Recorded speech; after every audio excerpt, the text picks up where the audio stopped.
Australians are turning their back on capitalism. Let's have a look. Hello everyone, I'm Florian Heise, and welcome to another episode of HeiseSays.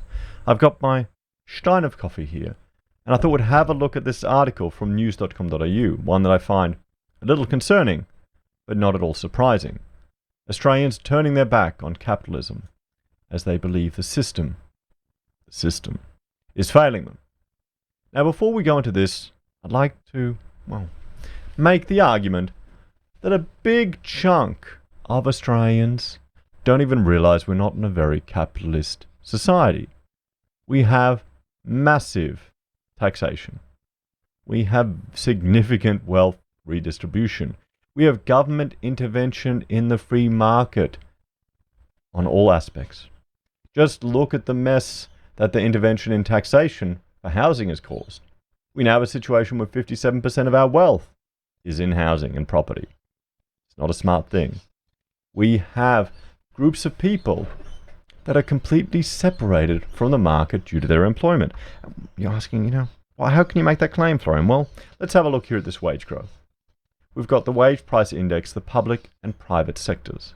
You've got the private sectors, which is in the purple, and then you've got the public sector, which is in the red. There's a marked difference in wage increases for one sector, the public, to the other. They're not feeling the brunt of the market. How many civil servants, how many people in the workforce do you think are isolated from the fluctuations of the market? I've done a stint in the public service. I've been in that environment where these people don't have the same worries, don't have the same concerns as everyone else because their paycheck is guaranteed from the big state. So let's jump over here. Let's have a look. Let's have a look here. Now, this is the employment and earnings for the public sector. And just for roundabout numbers, the total size of the public sector in June 2019 was about 2 million. Okay, 2 million people. Then if we look at the workforce, the labour force, for the whole nation, and we'll go with October and November, it hasn't changed that much. We'll call it 12 million. So about 16% of the workforce in this nation are working in the public sector. And as we've seen from just this wage growth chart here, they're experiencing a different world to the rest of us, to those of us in the private sector, to those of us that are competing in the market. I would even hazard a guess. I would make an argument that most Australians haven't actually experienced capitalism or don't even realize how little freedom there is. I mean, every person in this nation who's working, you are forced by the state to lock a portion of your money away in large corporations, some union controlled, that invest it as they please. You're forced. You don't even have a choice to that. Sure, you can start a self-managed super fund, but that's an element of risk, and it's an element of effort that some people won't go to. Your taxes are all paid for you by your employer, so a lot of people don't even appreciate how much they actually cost the people they're working for. Young people don't even think about superannuation as part of their package or taxes. They just look at the cash they get in their hand. So all of these things are, I'd say, shielding people from the reality of the market and the reality of the economy and just the reality of their day-to-day, job and impacts. I'd say small business people, we kind of get the brunt of both sides. We have to shield our employees, but we don't have the capacity to, work in the crony capitalist system that we have here in Australia. We're kind of stuck in the middle, and yet we're the biggest employers. Let me know what you think about this argument, guys, and let's have a look to see if perhaps this is why we've got so many people turning their back on a capitalist system when it would be nice to just try some real capitalism here in Australia, to let people realize that this is the most amazing thing in the world that has pulled people out of poverty. I'm making the argument again. I need to find some stats to back it up, but I'm confident enough that Amazon has helped more people out of poverty than Oxfam and any of the other charities that are calling for taxation of the multinationals. So they don't appreciate the fact that tearing money out of one and investing it in another it's going to be used less. You'll have an efficiency loss. You're destroying jobs by pulling it out of these businesses, pulling it away from these people. You're destroying money spent in the economy. If people realized how much time they spent in the year working for the state before they got to keep a dollar, the fact that an investment property can be tax deducted, but the interest on your primary residence. So we've got people going in arrears. We've got people going in arrears in Western Australia and Queensland and the rest of Australia, even with the cash rate artificially manipulated at such a low rate. And I'm sure this has dropped off. Because these people need to pay the government before they can pay to put food on the table for their children and before they can pay to put a house above a roof and a house for their family. There you go. You got to pay the state first, guys. You've got to pay the state first. So the distrust in the major institutions worldwide is growing among the mass public as trust in Australia slips yet again. Well, I mean, why is that a surprise to anyone? We're just constantly being fed fake news. We're being fed a false narrative. I mean, I haven't read this article. How much you want to bet it's going to finish with climate change worry? Because that seems to be the trend of the week at the moment now. The annual Elderman Trust Barometer has revealed that for the third year in a row, trust has fallen across 4 key pillars in the country. Australia has slipped 1 point in the Global Trust Index, falling from 48 to 47, tying us with the United States and sitting behind Argentina, Colombia, and the United Arab Emirates. Not only are Australians becoming less trustworthy, but they're also pessimistic about economic prospects. Well, I mean, guys, everything's flagging, less prosperous economic future. At least the United States, they have the Trump confidence effect. We don't have that here, guys. We don't have a leader that can rally a large portion of their base, provide them with confidence, and that can have, regardless of some of the issues they've got over there, regardless whether they're not QE, that can have a big impact over there. What do we have here? Despite a prime minister that keeps remarking, if you have a go, you'll get a go, only 32% actually believe they will be better off in 5 years' time. Well, that's because cost of living is going up. Drastically, power is going up. We are constantly bombarded with negative news, and I'm probably a purveyor of some of that. I'm quite skeptical of all of the positive spin we get in the real estate market, so I'm probably guilty of it too. That represents a drop of 2 percentage points on last year and puts us below Russia. Well, ooh, look at that. Yeah. Australians are also worried about losing the respect and dignity they once had and fear getting left behind. Really? Globally, 56% of respondents believe capitalism as it exists today does more harm to the world than good. I mean, think about that, guys. Think about that. Now, I'm going to look up a video here that everyone needs to look at. If you're not familiar with it here. And I'll jump over to my screen. Hans Rosling, global health expert and data visionary. And he's also a sword swallower. Sadly, he has passed away. But he has given some of the best lectures I've ever seen at TED. And this one here, the best stats you will ever see. And here's another one. The good news of the decade, we're winning the war against child mortality. I strongly recommend you sit down with a stein of coffee and watch some of his content. Spend the time to have a look at it. It will challenge some of the misconceptions a lot of people are having. Particularly, we see in the comments, more third world people. There isn't really a third world anymore. Capitalism is an amazing thing because it can lift a whole lot of people out of poverty if it's allowed freedom. If it isn't allowed freedom, if people are hampered, if the ability to start a business, if you've started a business here in Australia, the amount of red tape, the bullshit, the paperwork that you need to do to have a business is insane. it is insane. The amount of rent-seeking bureaucrats, all their role is just to get you to fill out paperwork and then fill out another paperwork that says the exact same bloody thing. You get over it pretty quick. Particularly the number of people. Let us know in the comments how long you spend on doing your BAS all the time and how much you get paid for being a tax collector for the government. Nonetheless, I encourage you to have a look at his videos, his content, because then you will see how much better the world has actually gotten. Look at the Human Development Index. Look at how some of these cities have just shot up. The quality of life for these people has increased significantly. The world isn't as dire as people are painting. But then again, we've got a good chunk of lunatics out there that think the world is going to end in 6 months' time. So perhaps that's got something to do with it. So this is not just the disenfranchised.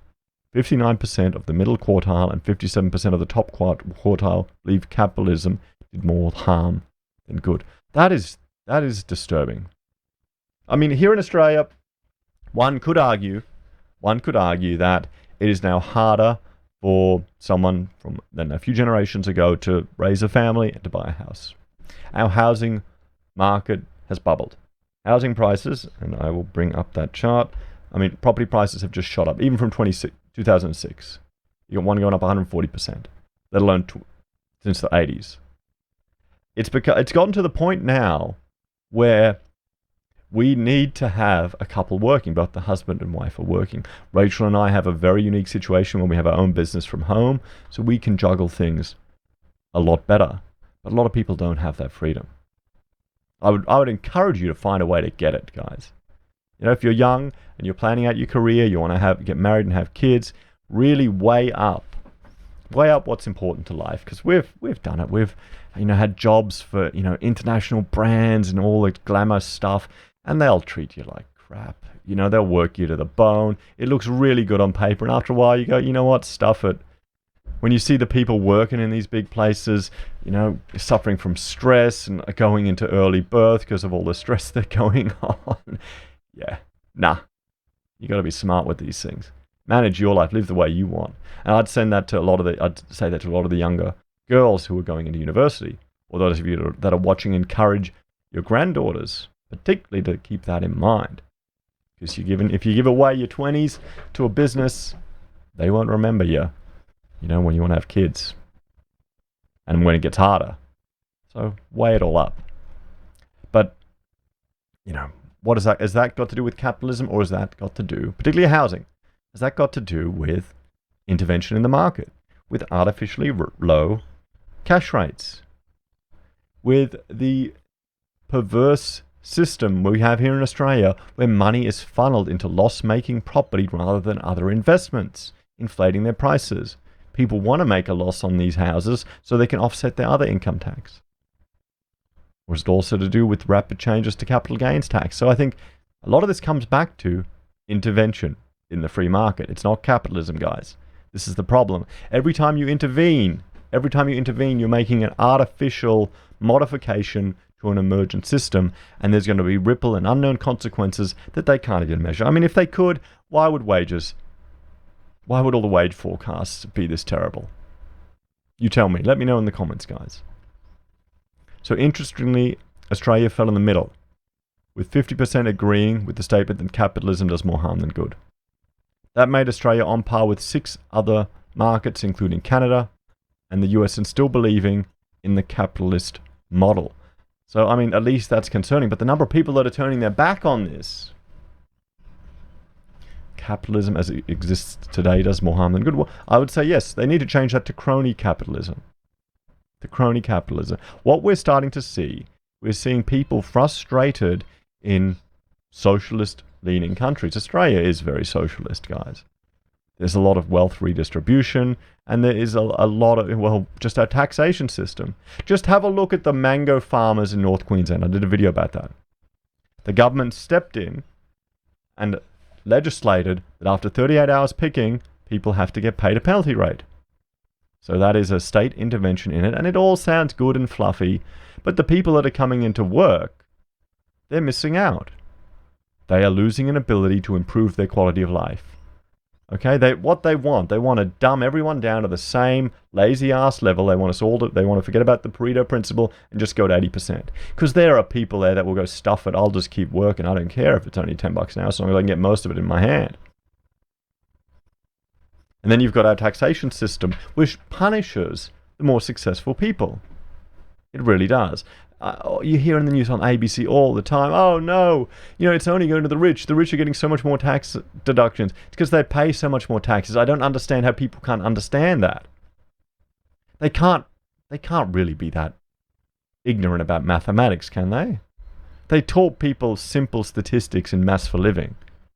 I didn't do it. Can someone explain? Let me know if they did. Because, everyone I know would understand that. Except journalists, I think. They're just doing it to clickbait. They have to be. So almost 50% of respondents believe the system is failing them, and only 18% think it's working for them. This can be explained by the majority of respondents believing they will lose their jobs at some point in the future. Well, that's got nothing to do with capitalism, guys. That's got to do with the market. Maybe we should have had a bit of a hit during the GFC, guys. Maybe housing should have fallen a little bit, and the bubble should have been allowed to burst. The biggest job loss fear in Australia is the gig economy, with 60% of people believing this will be the reason they lose their job. Well, yeah, I can see that. And sadly, this means you need to adapt. We've done that in our business. We took the old model, we employed staff, we got an office, we grew, I invested in our infrastructure, and I was getting outbid by people that were using offshore services, guys. That's the challenge in business. You need to adapt and you need to be nimble. And we took a hit financially for that. And you dust yourself off, you get back up, and you just keep going, guys. That's part of life. That's part of life. And I know it may seem a bit harsh, but generally you will grow stronger from it. You need to, if you've got friends who are going through these things, you need to reach out and support them and be there, but you'll grow stronger for it. If you're going through it, I suggest you read a lot of Stoicism. Realize what you can control and what you can't. Maybe it's time for people to go into the gig economy, perhaps. The second highest reason are a recession and a lack of training and skills. Interestingly, despite talks in Australia of jobs going offshore, only 46% of people are fearful of that, and only 45% are fearful that automation will take their jobs. Well, I think that shows a level of naivety there. I'm sure automation will take a lot of jobs, but it will be replaced by other jobs. But the challenge is you need a different technical level of skill to maintain an AI truck to driving an AI truck. I guess you could train yourself up to be to learn those skills, to be honest. Some of these technical skills or these knowledge jobs are not as difficult to master as some people are led to believe. One thing you need to do is learn the language. And education, it's so easy to educate yourself these days with access to knowledge all over the world. I think there are opportunities there that people need to embrace, need to see it as opportunities and not as the end of it. The challenge is, when you reach a certain age in Australia, you're going to at a point where no one will employ you. So your best bet then is to find a way to create your own work, to do your own gig economy, to create something from nothing. And a lot of people, that's going to involve taking less pay than you're used to, really humbling yourself and building back up again. And it's going to be hard and it's going to be tough, but it will also be incredibly rewarding if you can pull it off. That's the prize. That's the real prize. I think that comes just with lived experience. Money ain't everything, guys. Not by a long shot. Not by a long shot. So don't go into debt over a bunch of crap. That's the trap. That's the trap, I think, for a lot of people. They go into huge amounts of debt for rubbish they don't need. They buy super expensive houses. Then they're trapped. And that's when stress can get to you. That's when all the health issues I spoke about in a video I'll release later today can get to you. So government trust. However, the biggest disparity from the alderman is the widening gap between the informed and uninformed public. This is interesting. What do they determine informed and uninformed? In Australia, the difference in government trust between informed public and the mass population was 23%, the highest in the world. What's the definition of informed public and the mass population? My interpretation of that would be very different. I would see the mass population are the ones that are marching in the streets thinking the world is going to end. I would say the informed public are those that have a political understanding, read the news, question the news, find their own information and statistics, don't believe things like the, wage forecast from the RBA. Don't think that just putting up more windmills with very low efficiency, huge embodied energy, and apparently blades that can't be recycled is going to save us from bushfires. So, this is particularly noticeable when looking at the institutions of government, business, non-government organizations, and media, where the informed public trusted 3 out of 4, while the masses trusted none of them. Okay, so I am officially an uninformed, I'm an uninformed mass, guys. Congratulations, raise your stein, because I wouldn't trust the government at face value. Businesses, I don't trust either. NGOs, I don't trust, and the media, I don't trust. So I consume information from all of these things, and I'm critical of it and skeptical of it, which I think is healthy. Didn't critical thinking used to be a goal to teach? What's happened to the world? So yep, cheers, thumbs up if you are part of the dumb masses, the dumb proletariat. According to the Elderman Barometer, the informed public represents 17% of the global population and meets the criteria of being university educated. I'm university educated. I am, and I don't trust any of those organizations. Age between 25 and 64. Yep, that's me. And in the top 25% of household income. Oh, depends on what year. Depends on what year, guys. Being a small business, you can be at the top and the bottom. We've been at both, And I can tell you which time I was happier. Guys, it wasn't when we were bringing in the huge amounts of money. I can tell you that for certain. The mass population is considered to be the other 83%. Well, I question their matrix, their methodology of saying informed and uninformed. I find it a little offensive, to be honest. Trust is a big issue worldwide, with governments continuing to lose the trust of their citizens. Well, yes, because we're constantly bombarded with fake news. We're constantly bombarded with propaganda. Our news organizations, the ABC, doesn't really give balanced opinion at all, by any measure, guys. And you've got people who blindly trust authority. They don't question it anymore. So people trust scientists. 80%. People in my community. 69%. Citizens of my country. CEOs. Why the hell would people trust CEOs? Just have a look at CEOs Against Men. It's a video I did where we're looking at the footage from CEO meetings and organizations where they get together and they're literally talking about discriminating against men. This is showing that there's definitely a divide. There's these educated elite, the informed upper class, and all us dumb prawls down the bottom that don't know anything. Wow. Journalists, that surprises me. Religious leaders, they're out of favor. Government leaders and the very wealthy are all out of favor. So we distrust them. I'm shocked that people trust these. Why do people trust scientists blindly? I mean, God, just look at the 7-nation study with regards to food science. And then you'll lose all your trust in consensus argument from science. There you go. Just look at that. There's historical precedent. You need to be skeptical. You shouldn't blindly trust anyone. I can understand why people trust their neighbors and their local community. That's different, guys. That's you're drawing upon the relationship you have. Then there's an element of transference to the ideas and the information they provide you. That is normal. Australia's own government is distrusted by 56%, and most Australians grade the government as both unethical and not competent. Government leaders do not fare any better and sit alongside the very wealthy and religious leaders as the least trusted people in the world to address challenges.